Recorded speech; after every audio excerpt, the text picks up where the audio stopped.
Hi everybody, it's Mike. It's time for another Mondays with Mike. Here's the question of the week. I have an anger problem. Well, I don't have an anger problem. The person asking the question has an anger problem. I'm easily aggravated with stupidity. Yeah, so am I. At least what I think is stupidity. I'm not subtle about my anger. I cuss and I rant. While I'm better than I used to be, it's still a problem. Any suggestions? Yeah. Well, first of all, you got to ask yourself, are your expectations aligned with reality?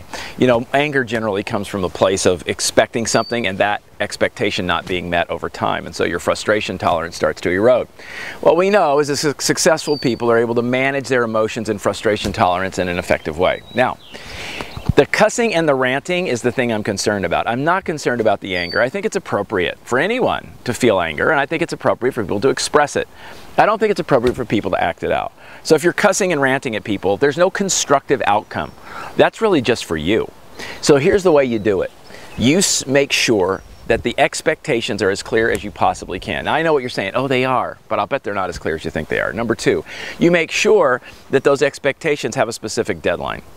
And you make sure that if they aren't being met, that there's some accountability for that.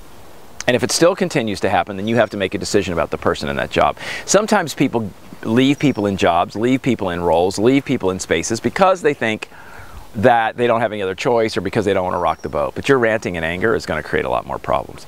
If you still have a problem controlling it, then you probably ought to get coaching or some help to help you develop some anger management techniques. The best thing that you can do, though, is to start figuring out what the triggers are and then diffuse those triggers by taking a break, going for a walk, regrouping, that kind of thing. All right, take care. Thanks, everybody.